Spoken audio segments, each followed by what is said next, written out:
folks, we're back. We are in a yarn store, which is one of our favorite places. Yes, beautiful, soft, squishy things. Yes.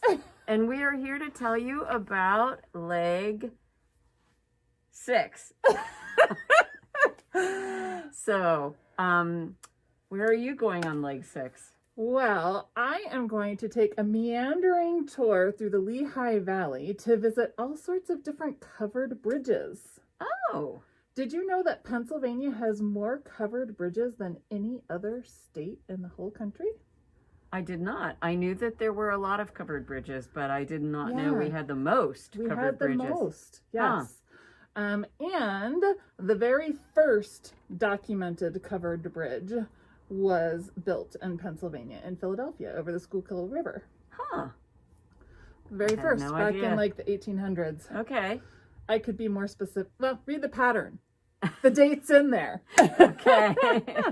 But yeah, it was really interesting to learn a little bit more about the history of covered bridges. Well, they're so beautiful.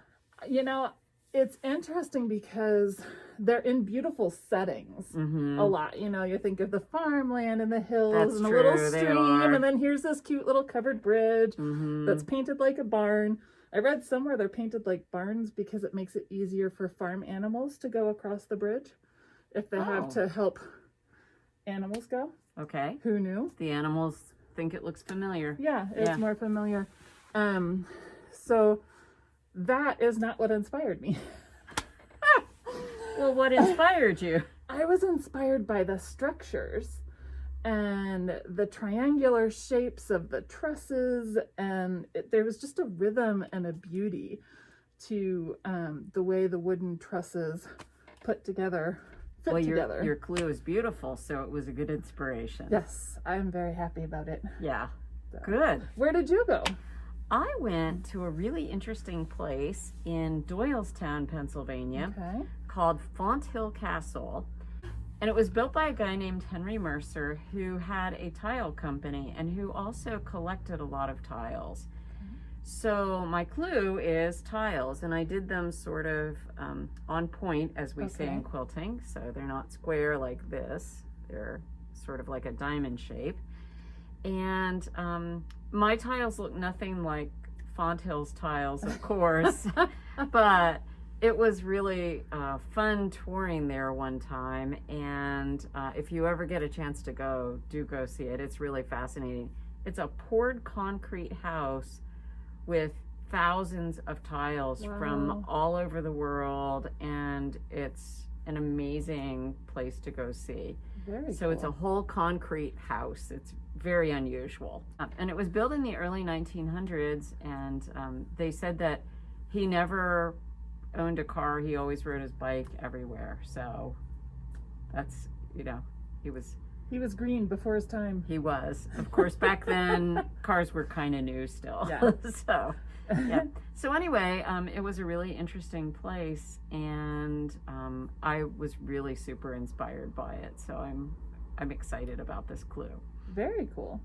And if you did my railroad clue, the railroad ties come down, and then the tile will come out right from it. So I planned that to be exactly linked. If you didn't do my clue, it's fine anyway. Yeah, it'll be still good. They still interchange. They do. They're just sometimes when you have the same designer doing clue after clue, things fall together. Yeah, and you're using the same skill too, right? You're doing Fair Isle or stranded color work again. Exactly. We're doing the same kind of thing. So I hope you have fun with our next clue, and I hope you enjoy this journey to Eastern Pennsylvania. Let us encourage you to take your time as well, because you do actually have 3 weeks to do this clue. It's only 12 rows. It's about the same size as the last clue, leg 5. So it's 12 rows, but you know, take your time, relax, enjoy, because we will not be back to see you again until July 31st.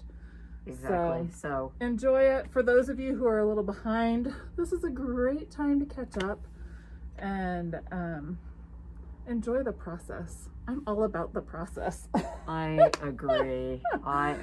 So Your shawls are absolutely beautiful. I can't get over how much fun it is to see everything on both the Facebook and Ravelry groups. It's goodness. Just so heartening to see all of these gorgeous shawls and the colors, the way they blend. Yes. It's been super fun. I've been really overwhelmed by it, you know, and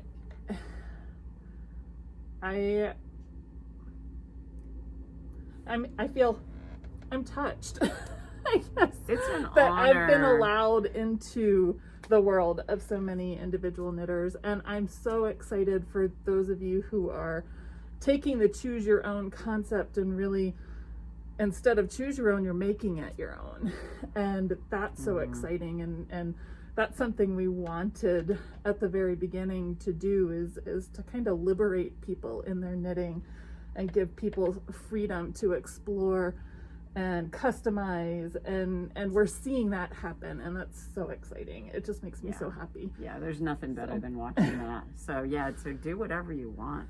It's your call. We will be back to see you again on July 31st. In the meantime, go ahead and enjoy leg 6, and keep a lookout for a prize of some sort, because there is a prize for every leg. And enjoy, and we'll see you soon. We'll see you back then.